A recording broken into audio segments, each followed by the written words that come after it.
그동안 요셉의 생애를 이끄신 하나님의 역사를 상고한 것이 오늘까지 해서 9주가 되었습니다. 9주. 이제 오늘 요셉 시리즈를 이제 마감하게 되었어요. 이것은 이제 우리가 요셉 시리즈다 이렇게 말할 수도 있지만 정확하게 표현을 한다면 요셉의 생애를 이끄신 하나님의 역사 이렇게 보는 것이 가장 맞는 거죠. 요셉의 삶을 이끄셔서 마침내 주의 역사를 이루시고자 그의 생애를 사용하신 하나님의 섭리의 역사, 우리 이렇게 말할 수 있겠습니다. 그동안 이 말씀을 상고하는 가운데 이제 9주 동안 저는 이 말씀을 강의하는 것이 많은 기쁨이었었고 즐거움이었습니다. 또 많은 은혜가 있었어요. 이 주제가 이제 맞춰진다고 생각을 하니까 조금 서운한 마음이 있습니다. 이제 창세기가 오늘로서 요셉의 이야기로 이제 끝이 나고요. 그 뒤로 보면 또 야곱의 생애가 또 이어집니다만 우리 야곱은 지난번에 살펴봤기 때문에 오늘로 창세기 요셉의 생애를 마치도록 하고 다음 주부터 우리가 출애굽기인 말씀을 연결해서 출애굽기와 창세기 연결되니까 말씀을 상고하도록 하겠습니다. 지난주에 우리 오늘 말씀을 풀어가기 위해서는 지난주의 말씀을 잠깐 우리가 함께 상고하는 것이 의미가 있습니다. 유다가 요셉의 형제들 중에 유다가 자기가 동생 대신에 애굽에 남고 자기가 애굽에서 종이 되겠다. 그리고 대신 베냐민을 풀어주어서 아버지에게로 돌아가게 해달라고 간청하는 장면이 있었습니다. 이 장면을 통해서 우리가 사람의 여러 가지 다양한 얼굴의 모습을 생각하게 되어져요. 한 사람이 품고 있는 마음이 이렇게 다양할 수가 있을까? 어떨 때는 천사와 같은 모습을 나타낼 수도 있는 것이고요. 그 천사의 모습이 나타나기 전에는 정말 지옥의 악마와 같은 모습을 띠고 있는 것이 사람이다라는 거죠. 어떻게 한 사람이 이렇게 돌변할 수 있는가? 이런 생각을 하게 되어져요. 자기가 애굽에 남고 죽음을 무릅쓰고 죽음의 위험을 무릅쓰고 자 여기서 종살이를 하겠다. 이건 죽음을 선택한 것이나 다름이 없습니다. 대신에 여기에 잡힐 수밖에 없었던 자기의 막내 동생인 베냐민을 아버지의 집으로 돌려보내 주십시오. 이렇게 말하는 유다의 모습 속에서 20년 전에 정확하게 말하면 한 22년쯤 돼요. 그때에 형제들이 같이 모의를 해가지고 자기들이 미워하는 요셉을 죽이려고 했고 그를 붙잡아서 옷을 벗기고 나중에는 은 20을 팔고 애굽의 노예로 팔아버렸던 사람들의 모습을 여기서 연상할 수가 있느냐 이 말이에요. 전혀 매칭이 안 되는 거죠. 한편에는 그렇게 악마 같은 모습을 띠던 사람들이 어떻게 해서 이렇게 변할 수가 있을까? 자기 목숨을 동생의 목숨과 바꾸고자 했던 것입니다. 요한복음 15장 13절에 있는 말씀 보면 예수님께서 이렇게 말씀을 하세요. 친구를 위하여 목숨을 버리면 이보다 더 큰 사랑이 없다. 어떻게 다른 사람을 위해서, 물론 자기 형제지만 자기가 대신해서 내가 죽겠다는 것입니다. 종이 되겠다는 것을 선택하시는 것입니다. 어떻게 이렇게 이 한 사람의 모습이 변할 수가 있을까? 여기에 유다의 마음속에는 늙은 아버지를 사랑하는 마음이 담겨 있습니다. 근데 아버지를 사랑하는 그 마음 속에 여러분 아버지를 우리가 부모님을 사랑할 때 부모님을 생각할 때 우리 부모님이 너무 사랑스럽다. 여러분 그렇게 느끼세요? 그러실 수도 있죠. 그러면 최고의 사랑일 겁니다만 여기 유다가 자기 아버지 늙은 아버지 야곱을 생각할 때에 품었던 마음은 우리 아버지가 너무 사랑스러워라는 것보다도 아버지를 긍휼히 여기는 불쌍히 여기는 마음이에요. 이것이 사랑의 출발이에요. 이것이 인간의 출발인 것입니다. 저 사람 불쌍해. 그때에는 아버지에게 오히려 보복하고 싶은 마음이 있었고 아버지의 마음을 어떻게 하면 더 아프게 할 수 있을까라고 하는 그 잔인한 마음을 품고 살았던 사람이 나중에 변하니까 이렇게 되더라고요. 자기 아버지를 불쌍히 여기는 거. 그 아버지를 생각하면 눈물이 나는 거예요. 그 아버지를 생각하면 내가 하지 못할 것이 없는 거예요. 사랑도 하지만 불쌍하기 때문에 그런 것입니다. 이런 마음을 가지고 있었어요. 이런 사람이 어떻게 22년 전에 형제들과 작당을 해서 요셉을 죽이려 하며 그를 노예로 팔 생각을 하였던 사람이란 말일까? 어떻게 사람이 이렇게 바뀔 수가 있는 것인가? 그것은 아무리 흉악한 죄인이라 할지라도 진정으로 심령 속에 회개하는 마음이 생긴다면, 마음속에 뉘우침이 생긴다면 사람은 이렇게 변할 수 있다는 말씀입니다. 그러므로 하나님 앞에서는요, 사람이 다 똑같아요. 악인과 죄인은요, 그저 종이 한 장 차이예요. 뭐를 했느냐? 그 사람이 한 사람이 흉악한 죄인의 모습을 품고 사는 사람이랄지라도 순간 회개를 하면 이렇게 변할 수 있다는 말씀이죠. 딱 차이 하나는 회개를 하느냐, 이것입니다. 자, 우리가 이런 신뢰들을 실제로 성경 외에도 얼마든지 찾을 수가 있어요. 얼마든지 찾을 수 있어요. 우리 한국 사람들에 있어서는요, 이제 미국에 와서 오래 사신 분들도 아마 그 사람은 기억하실 거예요. 한국 사람 중에 최초로 그런 그 아주 무시무시한 이름이 붙은, 살인마 이름이 붙은 사람이 있죠. 누구죠? 갑자기 생각이 안 났어요. 사형수, 김대두죠. 예. 김재규랑 자꾸 헷갈렸습니다. 김대두. 그 사람을 생각하죠, 다. 이 사람이 짧은 시간 동안에 17명의 생명을 앗아간 사람입니다. 별로 이유도 없었어요. 그냥 사회에 대한 반감. 그래서 약한 사람들만 골라서 오히려 무시무시한 살인을 저지른 사람입니다. 70년대에 있었던 일이에요. 그래서 아마 그 전에 미국에 오신 분들도 그 사건이 워낙 유명했기 때문에 다 아실 거라고 생각을 해요. 그래서 이 사람 때문에 전국이 떨었어요. 제가 그때 국민학교 다닐 때였습니다. 전국이 떨었어요. 지금 그 후에는 뭐 더 험악한 사람들이 나와가지고 지존파니, 뭐 막가파니, 뭐 이상한 사람들이 나오기는 했습니다만, 이때 한국의 최초의 연속 살인범으로서 아주 살인마라는 이름이 붙었던 사람이에요. 이 사람이 이제 붙잡혔어요. 그리고 이제 재판을 받았습니다. 사형 판결을 받게 되었어요. 사형이 집행되기 전까지 한 1년 정도의 시간이 있었습니다. 그때에 어떤 한 분, 세문안교회의 교인이셨던 김혜원 집사님이란 여집사님이 이 사람의 소식을 듣고, 이 사람도 굉장히 우울증에 시달렸는데, 우울증에 시달려가지고 내가 아무런 삶의 의욕이 없다, 무기력하다, 나는 존재됨이 없다. 원래 이 사람이 교사였던 분인데요, 그러고 살던 사람이에요. 그러다가 성경 공부를 하는 중에 한 목사님을 통해 어떤 말씀을 듣게 되었느냐면, 당신 자신만을 위해서 살지 말고 당신의 생애를 통해서 이루시고자 하시는 하나님의 역사를 발견하고 그 사역을 한번 이루어 보세요. 다른 사람들에게 다가가고 그들의 삶을 변화시키는 삶을 당신이 살 수 있다고 한다면 얼마나 고귀하게 되겠습니까? 이런 챌린지를 받게 되었어요. 이분이 그걸 강하게 자기 마음속에 담고 있다가 이 김대두를 찾아가고 싶은 마음이 생겨났습니다. 그래서 먼저 편지를 보냈어요. 기대하지 않았는데 이 사람의 편지가 왔어요. 김대두로부터 편지가 왔어요. 그 편지를 읽어보니까, 아니, 이 사람이 17사람을 죽인 살인마가 이런 편지를 보낼 수 있다는 말인가? 그 속에 뉘우치는 말들이 들어있는 것입니다. 그래서 이 사람이 용기를 내가지고 면회를 가기로 신청을 해서 김대두를 만나게 되어져요. 그리고 예수 그리스도의 복음을 전합니다. 하나님은 당신을 용서하시길 원하십니다. 지금이라도 죄를 뉘우치고 고백하고 예수 그리스도를 영접하게만 하면 당신은 하나님의 자녀가 될 수 있어요. 간곡하게 예수 그리스도를 전했을 때 이 사람이 예수님을 영접하게 되었고, 부활주일날 세례까지 받게 되었어요. 그래서 사람이 변하는 거예요. 이 사람을 만났을 때 이분의 고백이 그렇습니다. 아주 흉악한 살인범을 만난다고 생각하니까 다리 떨리고 어떻게 그 사람을 만날 수 있을까 생각하고 간신히 찾아갔는데, 막상 김대두를 만나니까 아주 수줍은 시골 청년과 같이 수줍음을 타면서 그렇게 자기와 대화를 하는 그 모습을 잘 기억하고 있다. 그러니까 사람이 변하면 이렇게 되어지는 거예요. 그러니까 악마의 마음을 품고 있었지만 그 영혼이 변화가 되어지면 정말 말도 잘 못하고 얼굴이 부끄러워서 붉어지고 수줍음을 타는 사람으로 변화되어지는 것, 이것이 사람의 모습이 변하는 모습이다 라는 말씀이죠. 어떻게 사람이 이렇게 될 수 있을까?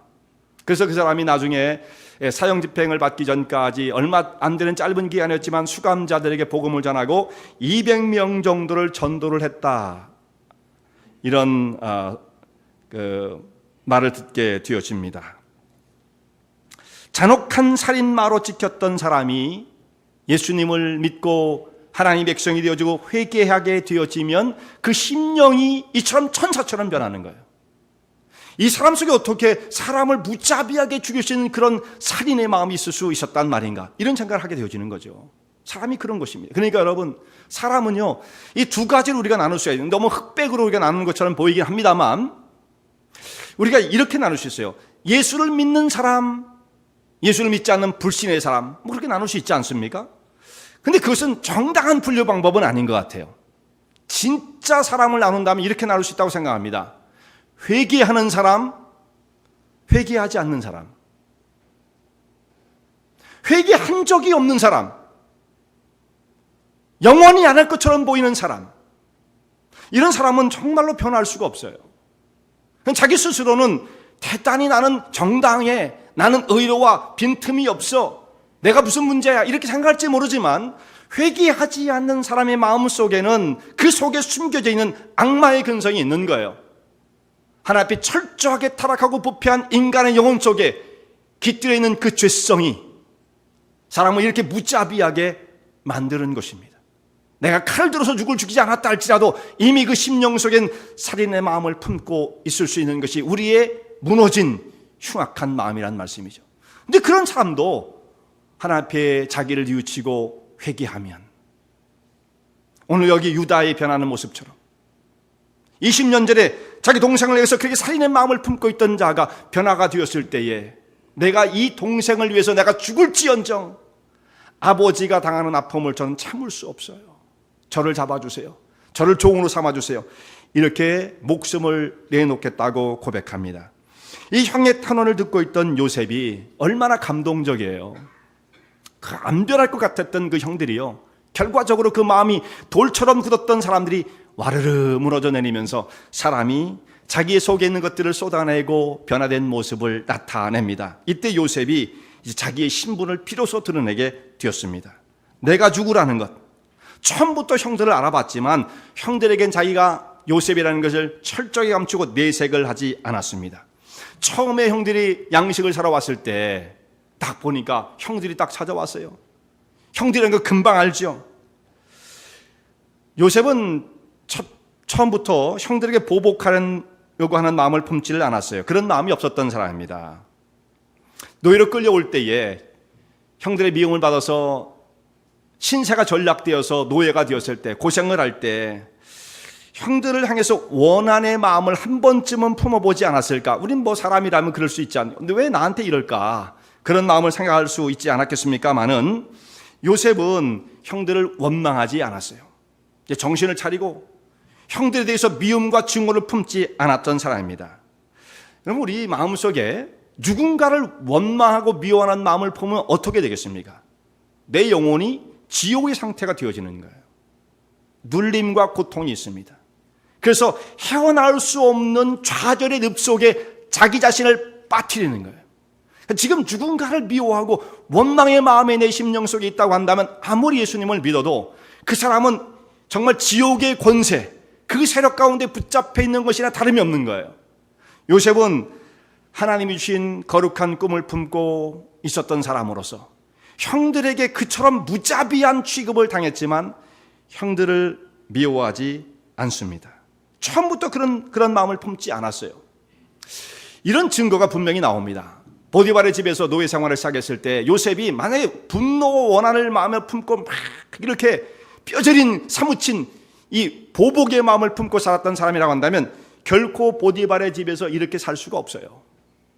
그는 하루하루 자기에 주어진 삶에 최선을 다했습니다. 그리고 꿈을 포기하지 않았어요. 하나님의 사람으로 성실하고 정직하게 살았습니다. 항상 하나님을 의식했어요. 내가 어찌하여 하나님 옆에 득죄를 하겠습니까? 이런 일은 절대 있을 수 없습니다. 자기 의로움을 지키기 위해서 애를 썼던 사람이에요. 근데 원한과 보복의 마음이 있는 사람들은요, 아니 인생 뭐 다 끝난 건데 뭐 내가 뭘 지킬 게 있어, 이렇게 되는 거죠. 나한테 소중한 게 없는 거예요. 그러나 요셉은 형들에 대해서 그런 마음을 품지 않았습니다. 형들이 양식을 사러 왔을 때 단번에 그를 알아보고 자기를, 그러니까 요셉이라는 것을 드러낼 수 있었지만 전혀 내색하지 않았습니다. 대신 속으로는 몇 번 울었어요. 형들이 뉘우치는 모습을 보고 자기 방으로 뛰어들어서 눈물을 흘리고 감정을 억제하고 다시 또 나와서 형들과 대화를 하고 이렇게 하기를 여러 번 했습니다. 이렇게 했던 것은 뭐냐면 형들이 동생을 판 것을 뉘우치고 심령이 돌이켜져서 정말 하나님의 사람으로 회복되어지기를 소원하는 마음을 가지고 형제들을 철저하게 다루어 가고 있는 것입니다. 요셉이 형제들에게 보복하지 않았다라는 것만 해도 훌륭한 거죠. 근데 여러분, 제일 처음에 형들을 만나자마자 혼을 낼 수 있었지만 그렇게 하지 않았다는 것, 보복하지 않았다는 것 대단히 훌륭한 것입니다. 그런데 그것은요, 용서는 아니에요. 우리가 다시 한번 용서의 개념에서 다시 한번 말씀을 드리겠습니다. 우리는 이걸 혼돈해서 씁니다. 꼭 그걸 틀렸다고 말하기는 어렵지만 무슨 말씀이냐면, 누군가를 내가 용서한다라고 했을 때 용서는 어떤 개념이냐면 잘 들으셔야 됩니다. 이걸 혼돈하시는 분들이 많아요. 용서의 개념은 양방 간의 문제예요. 나 혼자만의 문제가 아니에요. 용서는 자기 혼자 성립될 수가 없어요. 상대방이 어떻게 하느냐에 따라서 용서가 될 수도 있고 용서가 안 될 수도 있는 거예요. 근데 우리는 보복하지 않은 것을 그저 용서했다고 말을 합니다. 그건 용서가 아니에요. 사실은 그것은 내가 보복하지 않은 거죠. 근데 그걸 용서했다고 쓰긴 씁니다만 정확한 개념은 아니란 말씀이죠. 보복은 용서는 일방적일 수가 없어요. 하나님께서 우리를 어떻게 용서하십니까? 일방적으로 용서하세요? 절대 그렇지 않습니다. 용서라는 것은 쌍방간에 일어나는 문제예요. 그 사람이 자기의 죄를 회개하고 돌이킬 때 용서가 이루어지는 거예요. 그러니까 회개하고 돌이키지 않은 사람에게 내가 보복을 가하지 않았다, 이것은 보복하지 않은 것이지 용서하지 않은 것은 아닙니다. 용서는 할 수가 없는 거예요. 그러니까 지금 요셉은 형에게 보복하지 않았어요. 그런데 이 단계로 만족하지 않는 것은 형들을 정말 용서의 그 자리로 이끌고자 했던 것입니다. 형들이 마음을 돌이키고 회개의 그 자리에 나아가서 신앙을 회복하고 믿음의 조상으로서 세워져야 할 그 자리를 회복할 수 있도록 진정으로 용서의 그 자리에 이끌기 위해서 요셉은 지금까지 여러 번 눈물을 억제하고 형들을 코너로 몰고 갔던 것입니다. 이렇게 감정을 억누르고 있던 요셉이 형들이 변화되는 모습을 보면서 이제 특별히 그 유다의 탄원을 들으면서 그동안 억눌러 놓았던 눈물이 폭발을 하게 되어지는 것입니다. 터져나온 눈물을 감출 수가 없어요.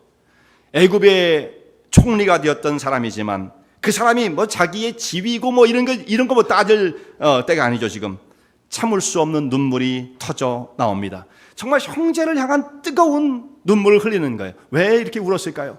그렇게 변화되어지는 자기 형들을 보니까 너무 고마운 거예요. 너무 감격스러운 거예요. 이것이 요셉의 마음이었습니다. 요셉이 미리 울었으면 처음에 형들을 만나자마자 내가 요셉이에요. 아유 오랜만에 형들 그렇게 내가 다 잊고 용서할 거예요. 이렇게 했으면 형들이 이 자리까지 올 수가 없어요. 형들이 마음을 뉘우칠 수가 없어요. 그러니까 이 감정이라는 건요, 눈물이라는 것 대단히 그건 좀 귀중한 것입니다. 이 감정이 변화된다는 것. 어떤 사람은 뭘 만나도 어떤 사람은 울지도 않고요, 웃지도 않는 사람이 있어요. 감정이 없어가지고. 그 문제죠. 우리 교회도 좀 냉정해요. 웃지도 않고 울지도 않고. 근데 이것도요, 타이밍이 있어야 됩니다. 아무 때나 운다고 해서 그것이 워킹을 하는 게 아니에요. 요셉이 많은 눈물이 있었던 사람이지만 그가 적절하게 타이밍을 조절해요. 절제할 때는 아주 절제를 하고, 정말 울 수밖에 없는 상황이면 뛰어들어 혼자 울고 나오고, 이렇게 감정을 조절하다가 그렇게 했던 이유가 뭡니까? 자기 형들을 이 완전한 회복의 상태, 하나님의 언약의 백성으로 세워지는 그 상태. 살인자요, 자기 형제를 노예로 팔아버린 형제들이 믿음의 조상으로 설 수가 있겠어요? 이것을 회개하고 돌이키지 않으면 어떻게 믿음의 조상이 되겠습니까? 그래서 그 자리에 그를 이끌기 위해서 요셉이 이토록 노력을 했던 것입니다. 요셉이 자기가 이제 신분을 밝혀요. 제가 요셉입니다. 애굽의 총리가 되었어요. 당신들이 팔았던 바로 그 요셉입니다. 형들이 그동안 요셉의 음성은 좀 들었지만 얼굴을 들지 못하니까 자기들이 그저 땅바닥에 엎드려서 요셉의 얼굴을 감히 쳐다도 보지 못하고 주여 주여 그렇게 요셉을 섬기지 않았습니까? 떠받들지 않았습니까? 근데 그 인물이 애굽의 총독이 자기들이 애굽의 종으로 팔았던 요셉이라는 사실을 깨닫게 되었을 때 얼마나 놀랬겠어요. 우리 동생이 애굽에 끌려와서 종이 되었거나 아니면 죽었을 터인데 이렇게 생각하고 살았을 거예요. 근데 그 사람이 자기들 앞에 서 있는 당사자요, 애굽의 총리가 되었습니다. 얼마나 놀랐겠어요. 그 다음에 느끼는 게 뭐겠어요? 그 다음에 바로 이어지는 것이 뭡니까? 그럼 우리는 어떻게 되는 건가? 저분이 요셉이라면 나는 그럼 어떻게 되는 건가? 그 생각을 하지 않겠습니까?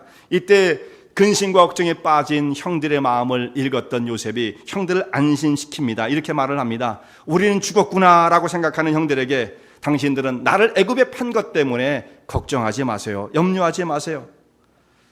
한탄하지 마세요. 나에게 무슨 일이 닥칠 것인가 근심하지도 마시고, 우리가 왜 그토록 어리석은 일을 했던가라고 한탄도 하지 마세요. 이 한탄은 자기를 향해서 화가 난 모습, 이 히브리 사람들은 그 화가 난 것을 불이 난다 이렇게 표현을 했어요. 자기 심령 속에 불이 나는, 화가 난 그 모습도 화도 낼 필요 없어요. 이렇게 말을 했습니다. 요셉이 이렇게 말할 수 있었던 것, 형들을 위로할 수 있었던 것은 이유가 역사의 주인이신 하나님을 바라보고 있었기 때문입니다. 세 번째 주자, 그래서 하나님은 역사의 주인이시다라는 말씀이에요. 자기가 애굽에 내려오게 되어진 것은 형들이 집단으로 모의를 해가지고 자기를 애굽의 종으로 팔아버린, 정말 이건 있을 수 없는, 어떻게 형제가 형제를 팔아 인신매매를 합니까? 이건 있을 수 없는 거잖아요. 있을 수 없는 일이 벌어졌으나 그 속에서도 하나님의 역사의 손길은 운행되고 있었다라는 말씀이에요. 물론 이 일이 벌어질 때에는 자기 스스로 이걸 깨닫지 못해요. 자, 우리가 어떤 고난을 당했을 때, 고난을 당하는 그 순간에, 야, 하나님의 손길로 나를 지금 이렇게 잘 다루고 계시구나, 고난이 왔구나, 이렇게 느끼기는 참 쉽지 않은 것입니다. 물론 이제 신앙의 경지로 깊이 가면 너희가 고난을 받을 때에 즐거워하라, 기뻐하라 이런 말씀이 있어서 오히려 고난을 통해서 인내를 만들어내고 온전한 신앙을 갖게 되어지니까 기뻐하라는 말씀이 있습니다만, 그렇게 참 쉬운 게 아니잖아요. 고난이 오면 왜 나한테 이런 것이 닥쳤을까? 이렇게 될 수밖에 없지 않습니까? 요셉이 형들을 케어하는 마음을 가지고 세겜까지 갔고 나중엔 도단이라는 곳까지 찾아가게 되었습니다. 형들을 만나서 너무 기뻐가지고 막 형들한테 찾아갔더니 형이 요셉이 오는 것을 보고 그를 와락 달려들어서 그를 붙잡고 옷을 벗겨버리죠. 그리고 웅덩이에 던져버립니다. 나중엔 그를 끌어내더니 살려주는 것이 아니라 애굽의 노예로 팔아버렸어요. 자, 이 과정을 요셉이 겪게 될 때에 얼마나 황당했겠습니까? 형들이 왜 저럴까? 나는 형들을 향해서 사랑하는 마음뿐이었고 섬기고자 하는 마음뿐이었는데, 여러분 이런 일을 당해보세요. 여러분 누군가에게 악을 행해야만 내게 악이 오는 게 아니고 선을 베풀었음에도 불구하고 악으로 돌아오는 경우들이 있죠. 그럴 때는 더 억울한 거죠. 참을 수가 없는 거예요. 왜 나한테 이런 일이 닥쳤을까? 그런데 요셉이 이때 생각할 수밖에 없는 것이 뭐냐면, 내가 아무리 잘하고 똑바른 행동을 하고 의롭게 살려고 노력을 한다 할지라도 내 힘으로 통제할 수 없는 흐름이 있다는 것을 깨닫게 되어집니다. 여러분, 우리가 착하고 정직하게 살면 내게 해가 오지 않느냐? 그런 건 아니에요. 내가 아무리 정직하게 삶을 산다 할지라도 오해를 받을 수 있죠. 요셉이 그랬잖아요. 오히려 정직하고 의롭게 살려고 하니까 누명을 뒤집어쓰고 옥에까지 들어가지 않습니까? 그러니까 이건 내 힘으로 통제할 수 없는 어떤 흐름이 있어요. 흐름이. 그 속에 내가 빠져들면 내가 아무리 발버둥을 친다 할지라도 빠져나올 수 없는 상황에 있을 수가 있는 것입니다. 이때 요셉이 여기서 하나님의 뜻을 찾아야 돼요. 왜 이런 일이 일어났을까? 나는 여기서 어떻게 해야 되나? 좌절하고 낙심하고 쓰러질 것이 아니라 여기서 하나님의 뜻을 찾아야 합니다. 내 힘으로 할 수 없는 그 상황 속에 빠졌을 때 나는 모든 것을 포기하고 정말 믿음도 저버리고 세상의 사람처럼 살아야 할 것인가? 여기서 하나님의 뜻이 무엇인가를 찾아야 합니다. 요셉도 처음에는 쉽지 않았을 거예요. 그런데 중요한 것은 요셉이 한 가지 다른 점이 있었습니다. 하나님이 그 심령 속에 주신 꿈이 있었어요. 이 꿈을 너무도 강렬하게 품었던 요셉은 그 꿈을 포기하지 않습니다. 꿈을 가지고 있었던 요셉은 고난을 이길 수가 있었어요. 하루하루 성실하게 의롭게 믿음으로 살아갈 수가 있었습니다. 그리고 난 다음에 하나님의 섭리를 나중에 깨닫게 되어져요. 여러분, 그러니까 하나님의 섭리, 하나님의 뜻이 무엇일까는 그 과정 속에 깨닫기 힘들어요. 그건 나중에 깨닫게 돼요. 뒤를 돌아오면, 아까 우리 찬송도 그랬죠. 내 뒤를 돌아오면 등 뒤에 계시는 주님. 뒤를 돌아볼 때 하나님께서 어떻게 역사하고 계시다는 것을 그때 깨닫게 되어지지, 그 과정 속에서는 잘 몰라요. 이 과정을 그러면 어떻게 견딜 수가 있느냐? 과정은 믿음으로 견디는 것입니다. 믿음의 인내를 갖고 견디는 거예요. 믿음의 인내를 가지고 이것을 참고 견딜 수 있는 사람이 나중에 정말 뒤를 돌아볼 수가 있는 것이고요. 뒤를 돌아보면 하나님의 역사의 손길이 그의 생을 붙잡고 있었다는 것을 깨닫게 되어집니다. 요셉이 이제 형들에게 하나님의 역사를 설명합니다.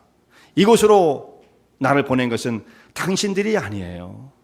당신들은 생각할 때, 야, 우리는 다 죽었구나. 우리의 동생을 갖다 애굽의 종으로 팔았더니 그가 총리가 되었으니 이제 우리의 보복을 하면 우리는 다 죽었다. 이렇게 생각하고 계시는지 모르지만, 아이고, 그렇게 생각하지 마세요. 당신들이 나를 애굽으로 보냈다고 생각하지 마세요. 하나님께서 보내신 것입니다. 하나님의 목적이 있고 하나님께서 이루시고자 하신 계획이 있으셨기에 당신들의 손을 통해서 나를 애굽으로 보내신 것입니다. 그러니까 역사의 주인은 누구예요? 당신들이 아니에요. 하나님이십니다 라고 말씀하는 거죠. 형들 놀라지 마세요. 당신은 그 정도의 밸류, 그 정도의 위치에 가 있는 사람들이 아니에요. 우리가 다 그렇죠. 그 정도의 위치에 못 가요, 아무도. 오직 역사를 운행하시는 분은 하나님이시다 라는 말씀이에요. 요셉이 하나님의 섭리와 역사를 깨닫게 되었을 때에 형제들에 대한 원망과 분노를 이길 수가 있었습니다. 이것을 해결할 수가 있었어요.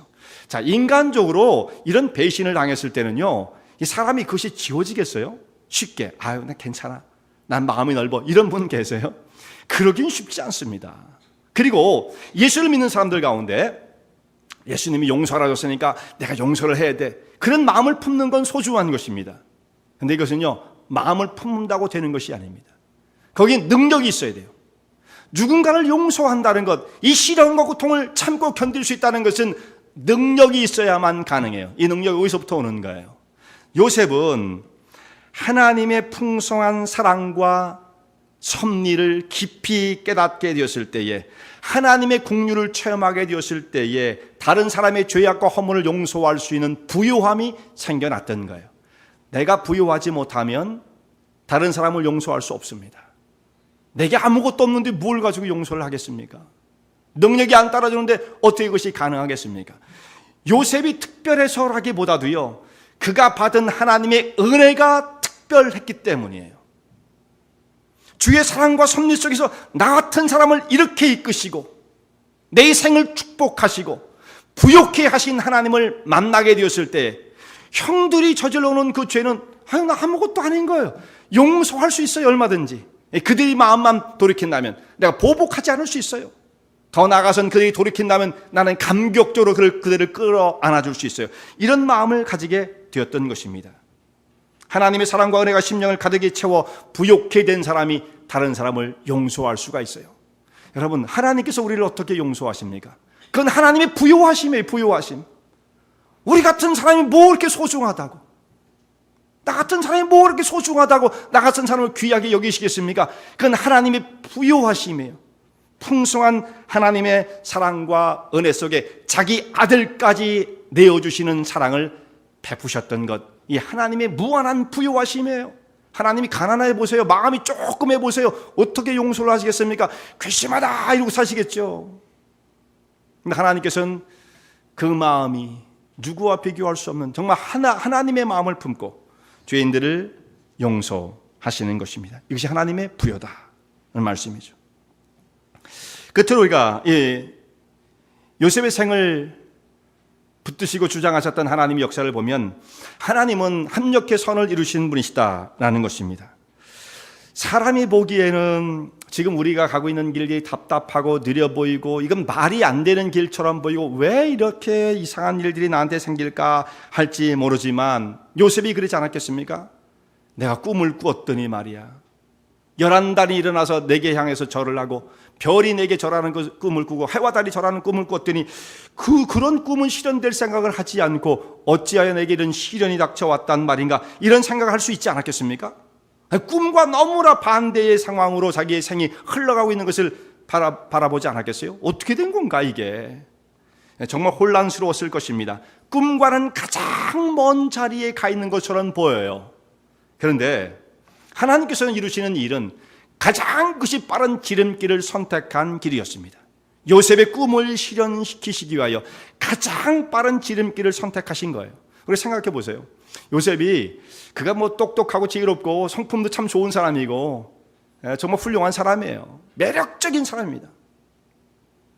다른 사람을 케어하는 사람이고 막내 동생 베냐민 하나 있었지만 거의 막내에 가까운 11번째 아들로 태어났지만 온 형제들의 장남의 역할을 도맡아 했던 케어의 마음을 가진 사람, 정말 매력적인 사람입니다. 그런 좋은 성품을 가진 사람이었다 할지라도 그가 노력하면 애굽의 총리가 될 수 있겠어요? 어디 가서 13년간 노력했더니 애굽의 총리로 세워주더라. 그런 일은 안 벌어지죠. 130년을 해도 애굽의 총리는 될 수가 없는 것입니다. 이 히브리 사람이 말이죠. 그런데 하나님께서는 이룰 수 없는 일을 이루시기 위하여 요셉을 애굽으로 내려가게 하시고 가장 지름길을 선택해서 애굽의 총리가 되게 하십니다. 그래서 모든 것이 합력해서 선을 이루게 하시는 분이에요. 로마서 8장 28절에 아주 유명한 말씀이 있죠. 우리가 알거니와 하나님을 사랑하는 자 곧 그 뜻대로 부르심을 입은 자들에게는 모든 것이 합력하여 선을 이루느니라. 로마서 8장 28절 이런 말씀들을 여러분 암송을 하시면 너무도 좋습니다. 우리가 알거니와 하나님을 사랑하는 자 곧 그 뜻대로 부르심을 입은 자들에게는 모든 것이 합력하여 선을 이루느니라. 자, 지금 당장에는 하나님의 뜻을 깨닫지 못할 수가 있어요. 답답한 기간이 요셉에겐 13년이 흘러갔던 것입니다. 그동안에 왜 이런 일이 벌어지지? 왜 이런 일이 벌어지지? 계속 그랬을 거예요. 난 믿음으로 살려고 하는데 왜 이런 일이 벌어지지? 옥에서도 누군가에게 긍휼을 베풀고 케어를 했더니 왜 이런 일이 나한테 벌어지지? 계속 그런 의문이 들었을 거예요. 근데 13년이 딱 지나고 난 다음에 그가 애굽의 총리가 됐을 때 뒤를 보니까 하나님께서 가장 지름길을 선택하셔 자기의 생을 인도해 주셨다는 것을 깨닫게 되어지는 것이죠. 내가 여기에 설 수 있는 것은 이 과정을 거치지 않았다면 불가능한 것이었구나 깨닫게 되었을 것입니다. 그러니까 여러분, 이 13년의 기간, 요셉이 이 기간을 어떻게 해야만 합니까? 처음에도 말씀드린 것처럼 인내의 과정이에요. 믿음이 없이는 이 길을 그야말로 견뎌낼 수가 없습니다. 그 13년의 고난과 연단의 과정을 견딜 수 있는 믿음이 있어야 돼요. 요셉엔 그것이 있었어요. 그러니까 꿈을 품는 것도 중요하지만 그것을 끝까지 포기하지 않고 붙들 수 있는 인내의 믿음이 없다고 한다면 이룰 수가 없는 것이죠. 마침내 모든 것이 합력해 선을 이루신 하나님의 역사를 경험하게 되어집니다. 그리고 모든 것이 합력해 선을 이루신다 하셨는데 그 합력해 선을 이루신 선이 무엇입니까? 이제 여기서 우리가 선이라는 것이 무엇인가 함께 한번 생각을 해봐야 돼요. 내게 선한 것은 무엇인가? 내가 선하다고 생각하는 것은요, 내가 원하는 대로 되어지는 게 제일 좋은 거예요. 그런데 내가 원하는 대로 되어지는 것을 하나님도 선이라고 생각하실까?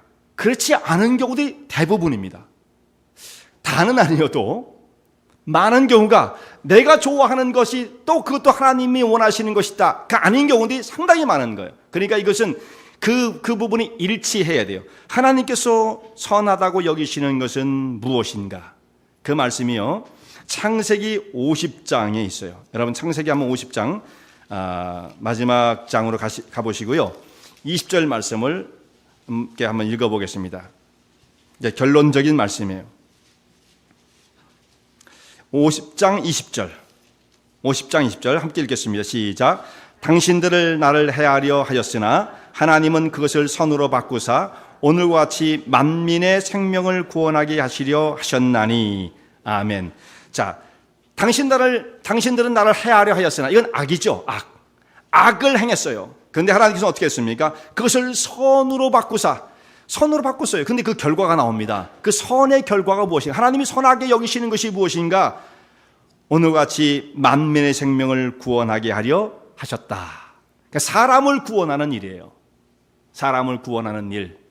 죽음과 사망 가운데, 죄악 가운데 빠져 있는 사람들을 구원해 내시는 것.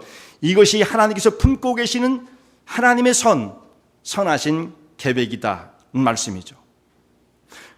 다른 말로 말하면, 조금 어려운 말로 말하면 하나님의 구속의 역사를 펼쳐나가시는 것이 하나님의 선이에요. 선. 즉 우리는 우리의 세계로, 우리의 시각으로 세상을 보면서 자기의 삶을 설계할 때가 대부분이죠.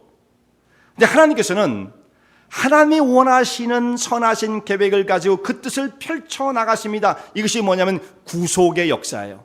구속의 역사라는 것은 죄와 사망 가운데 빠진 자들을 건져 하나님의 거룩한 백성으로 구원해 내시는 역사예요. 자, 이것이 하나님의 선이란 말씀입니다. 그래서 요셉이 형들의 악행 때문에 말할 수 없는 고통을 겪고 애굽으로 끌려오고 고통을 당했지만 결국은 합력해 선을 이루십니다. 이 선의 결과가 뭐였어요? 7년간 흉년으로 인해서 죽을 수밖에 없는 애굽의 숱한 백성들을 살려내셨죠. 그 인근의 가나안 백성들로 살려내게 되었죠. 요셉을 통해서 이루신 생명의 역사예요. 더 중요한 건 무엇입니까? 그 죽어가는 사람들을 살린, 기근에서 건진 것도 정말 중요한 거죠. 사람 목숨을 살려냈으니까 생명의 역사예요. 이게 선이에요. 더 중요한 것은 무엇이냐면 하나님의 구속의 역사가 끊어지지 않고, 만약 여기서 요셉이 역할을 하지 않았다고 한다면 요셉과 그의 12 형제들을 통해서 이루어 나가시고자 하시는 하나님의 구원 역사가 끊어지고 말 거예요. 그러면 안 되는 거죠. 그럼 세상에 아무런 소망이 없는 거죠. 하나님 역사가 중단되어 실패되어진다? 있을 수가 없는 거잖아요. 그래서 하나님께서는 요셉을 통하여 그 백성을 건져내시는 것입니다. 자기 형제들, 동족들을 건져내어 믿음의 역사가 흘러갈 수 있도록 하나님께서 요셉을 사용하셨던 것입니다. 구속의 역사가 계속 흘러가도록 주관하시는 것. 자, 우리가 이런 관점에서 우리의 생을 볼 수 있어야 합니다. 그렇게 보면 내가 지금 당하는 불행을 그냥 불행으로만 여기지 않아요. 이 일을 통해서 이루시고자 한 하나님의 더 큰 계획과 섭리가 무엇이란 말인가, 이렇게 우리가 시각을 들을 수 있어야 합니다. 내 시각과 고정되어진 인간적인 마음을 가지고 나의 삶을 들여다보면 답답하기 이를 데 없죠. 고통스럽고 벗어날 길이 없습니다만 하나님께서 이를 통해서 이루시고자 하시는 하나님의 더 큰 계획과 위대하신 하나님의 사역은 무엇이란 말인가? 저희를 통해서 이루어 나가시고자 하시는 하나님의 선하신 계획이 있다는 말씀입니다.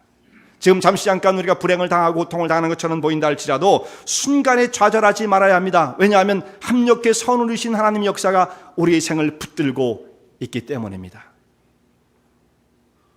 그런데 선을 이루는 사람도요, 어떤 사람이냐면 다시 로마서 8장 28절로 돌아오면 하나님을 사랑하는 자 곧 그 뜻대로 부르심을 받은 자들이에요. 그러니까 이 말씀을 다시 우리의 삶으로, 신앙으로 연결시킨다면 하나님의 뜻을 살피고 주의 나라와 의를 위해서 삶을 드리는 헌신적인 사람들을 의미하는 거예요. 요셉이 아무렇게나 살아도 합력해 선을 이뤘겠어요? 세상에서 아무렇게나 살아도 합력해 선을 이룰 수가 있겠습니까? 그렇지 않은 거죠. 곧 그 뜻대로 부르심을 입은 하나님을 사랑하는 자, 하나님의 뜻을 세우고 그의 의를 이루기 위하여 삶을 드리는 백성들, 이런 사람들은 하나님께서 모든 것이 합력해 선을 마침내 이루는 생으로 이끌어 주시는 것입니다. 성도 여러분, 하나님께서 우리의 생을 사랑하실 뿐만 아니라 더 중요한 것은 하나님의 사랑을 많이 받고 산다가 다는 아니에요. 저희를 통해서 이루실 하나님의 더 큰 역사가 있습니다. 거룩한 역사를 펼쳐나가길 원하시는 거예요. 내가 그런 일을 어떻게 할 수 있을까? 다른 사람의 생명을 건져내고 그들을 세우는 것보다 이 세상에 더 크고 위대한 일이 있을 수 있을까요? 사람의 생명을 구원하는 일보다 더 크고 위대한 일, 가치 있는 일이 있을까요? 하나님 저희를 통해서 그런 역사를 펼쳐가기를 원하십니다. 이 땅에 우리가 하루하루 당하는 고통들, 좌절들이 있어요. 그런데 그거에만 몰입하면요, 정말 짜증나는 세상이에요. 소망이 없는 세상입니다. 이 세상이 앞으로 어떻게 될 것인가, 정말 좌절스러운 세상 속에 우리 하루하루의 삶을 살아요. 시각을 돌려야 돼요. 하나님은 여전히 우리를 사랑하시며 이 모든 것이 합력해 선을 이루실 것인데 저희를 통해서 이루실 더 크고 위대한 계획을 가지시고 우리를 사용하길 원하신다 라고 하는 하나님의 부르심을 깊이 마음속에 간직하고 이 믿음의 길 가운데 충성스럽게 서시는 주의 종들 되시기 바랍니다.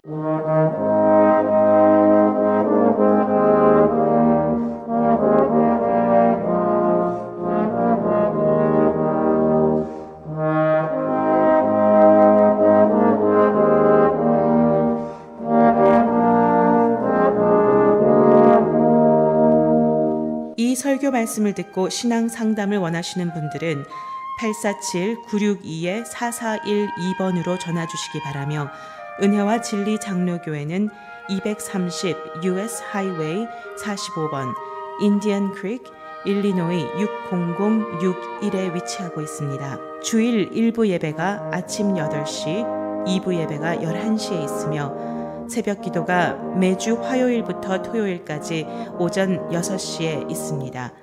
그리고 금요 성경 공부가 저녁 8시에 있습니다. 하나님의 은혜와 은총이 항상 여러분과 함께 하시길 바랍니다.